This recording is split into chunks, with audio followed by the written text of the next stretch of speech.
Shalom and welcome to the One Pasuk podcast, where the rabbis at Congregation Avas Torah each share an insight on one particular pasuk from the Parsha and reflect on each other's ideas. Rabbinic banter, I like to call it. I am Chaim Pupko, and I am joined by my dear friends and teammates, Rabbi Daniel Goldberg. Shalom. And Rabbi Morty Jesus. Shalom. All right, here we go.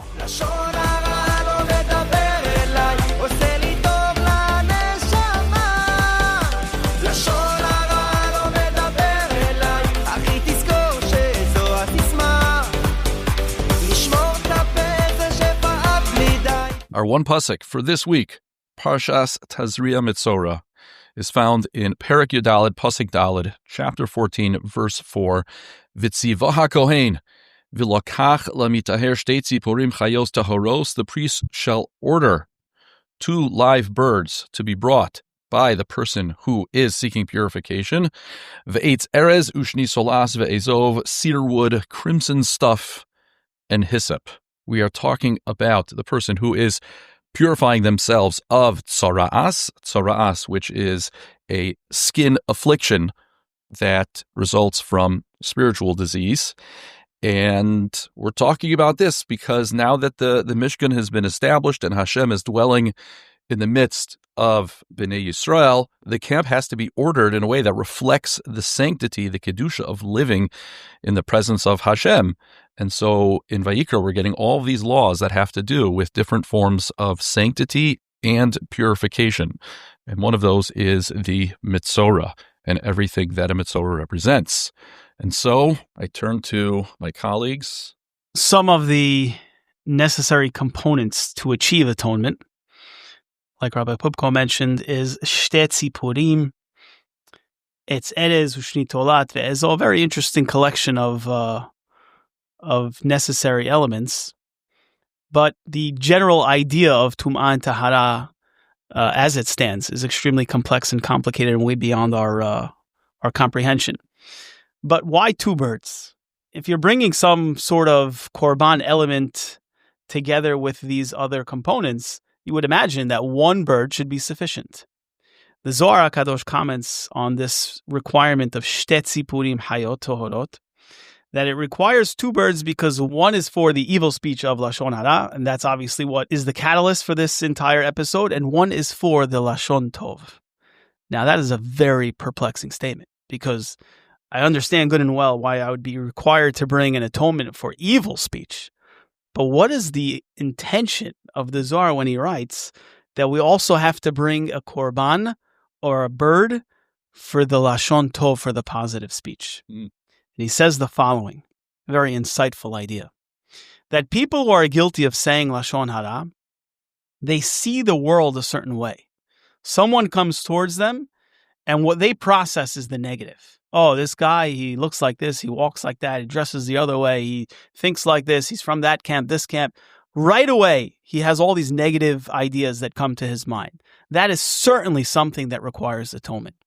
But he has to bring atonement for something else, because that very same individual walking towards him has positive attributes that for the life of his own, he can't see.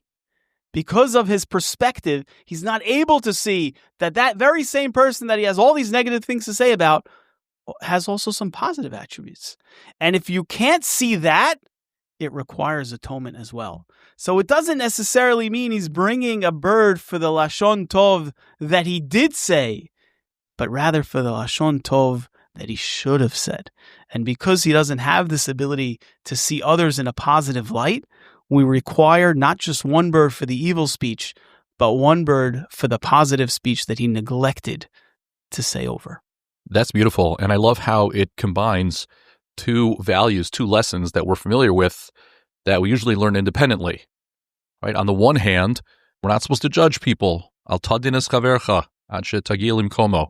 Right? We don't judge people until we're in the same situation. And on the other hand, dan lekavskos, we're supposed to judge people favorably. We're supposed to look at them in a generous light. And the way the Zohar understands these 2 birds, it shows us that these are 2 values that operate at the same time. That if we're inclined to judge someone negatively, we have to remind ourselves not only not to do that, but to try to incline favorably. So that's it's a beautiful take on some familiar ideas. I was also drawn to the shtei tziporim in this pasuk, the two birds.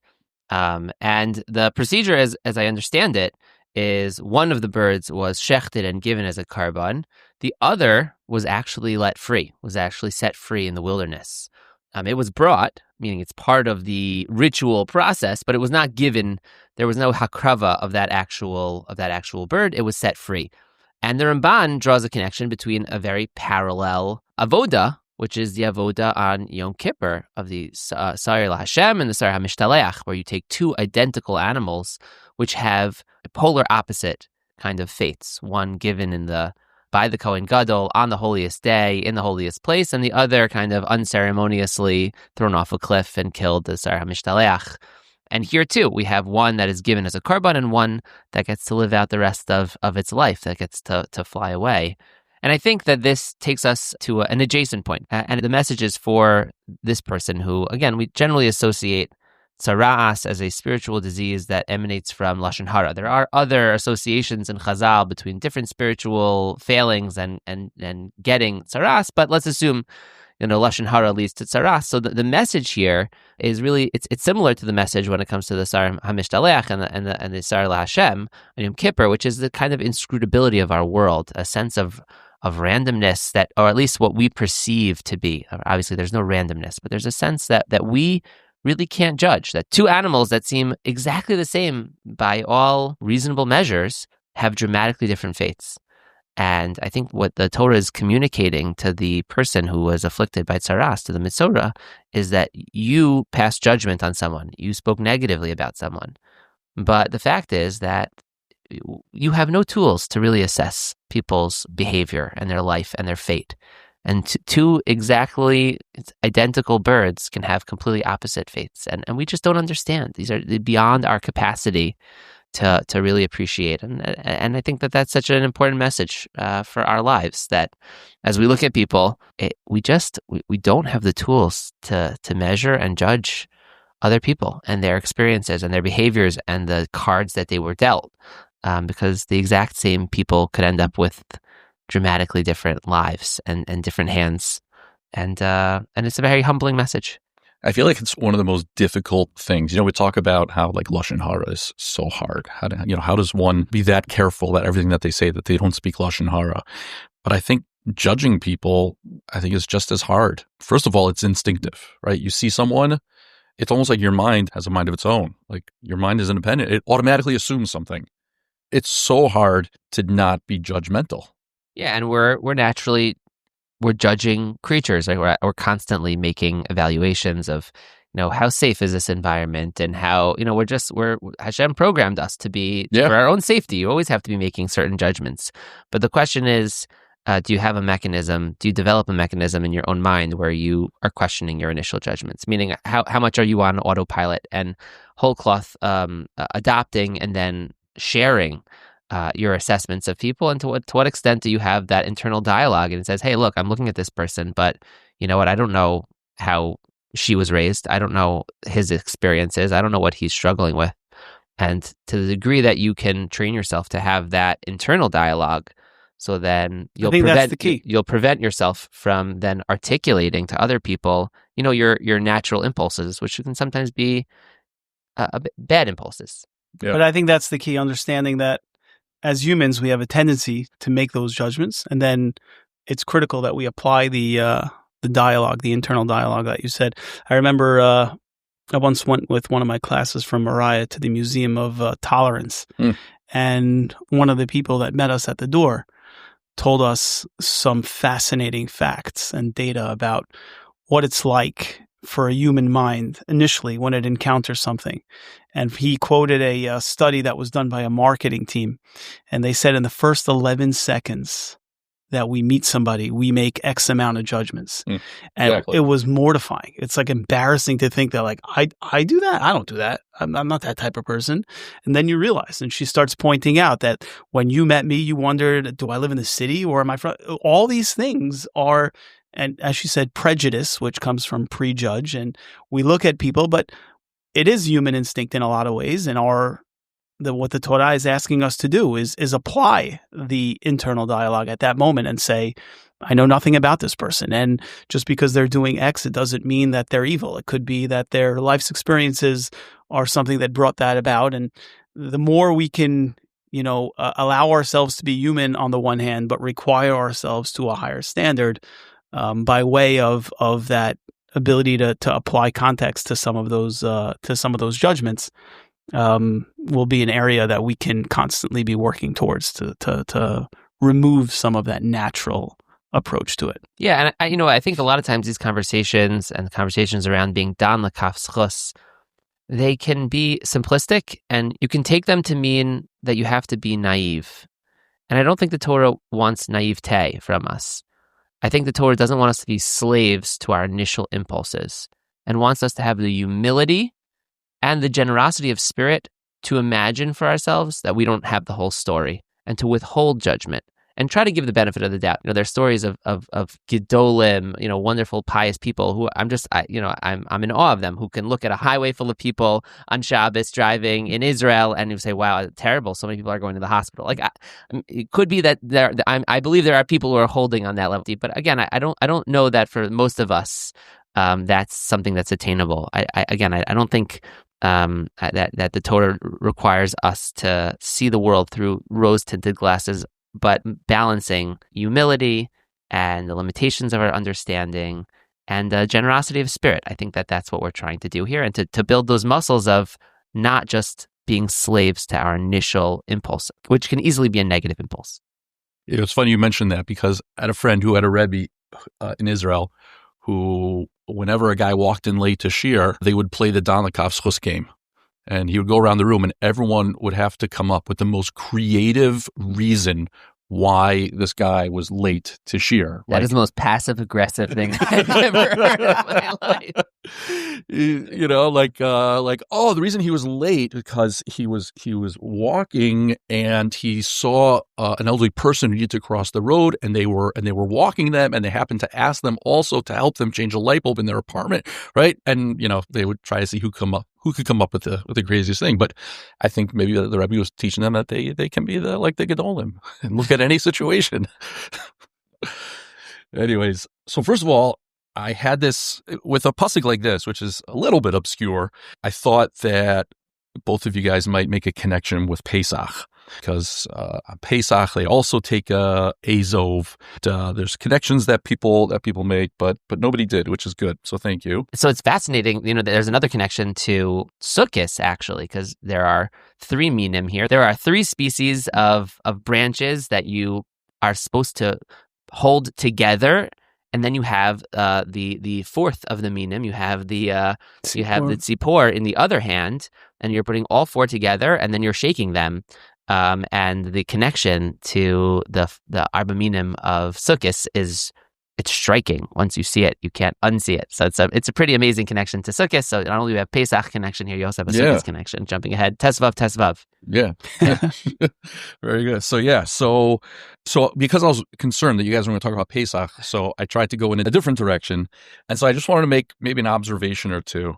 These items that the Metzora is including in his offering, the Eitz Erez, the cedar wood, and the Azov, the hyssop, are understood by the rabbis to represent different lessons that the Metzora is supposed to learn. The cedar wood, which comes from the tree, which is very tall, represents arrogance and haughtiness, the traits that drove the Metzora to do things that made him become a Metzora. Whereas the Azov, which is a bush, which is low to the ground, represents humility, the quality that the Metzora is supposed to return to. And it's interesting to me because if the rabbis want the Metzora to abandon arrogance, then why include the cedar wood at all? It should be left out to show that it shouldn't be part of things. And so I was thinking that the reason why it's included is because the rabbis are teaching a nuanced lesson, that it's not black and white. You're either humble or you're arrogant. No, a person has to have an ego to some extent. A person has to have self-esteem and self-confidence, but they also have to have humility. They have to have both. And in fact, the reason why the Azov is mentioned as the positive trait and the cedar wood is emphasized as the negative trait, right? It represents arrogance. It doesn't represent self-esteem. is because our foundation is supposed to be humility. That humility is primary, and on the foundation of humility, we build our sense of self, our sense of self-worth, our self-confidence. It's almost like humility is supposed to be our default mode, and then we learn how to express ourselves and be ourselves with a sense of self based on that default. Yeah, I mean, one thing you clarified for me, which I think is really an important ha'ara here, is that it could have just been Azov or the Shni Tolas and Azov, which represent the humility per the Medrash. But it says take them together. Correct. Right? So it is about balancing the two, right? The whole ritual could have been the humility, but it's to as a countermeasure, but it's not. It's about having these things in the right balance. And if I would take it even a step further, it's Shni Tolas and Azov, which Rashi says both represent humility. Correct. So if you want to kind it's of 2-to-1, right? Exactly. Right. It's about the proportion. It's that the defaults, the thing that is the focus, the way you go through the world. Right. It's not chronological that you start with you, but your default setting is humility. Right. But there are moments in life where you need to have a strong spine, where you need to stand up tall, you need to be proud, you need to show a sense of assurance of what you believe and what matters. And so I think that thinking about that, just kind of taking the metaphor and the symbolism to its logical end, you end up with really your point, the beautiful mixture of the two, balancing the two with a focus on humility. Yeah.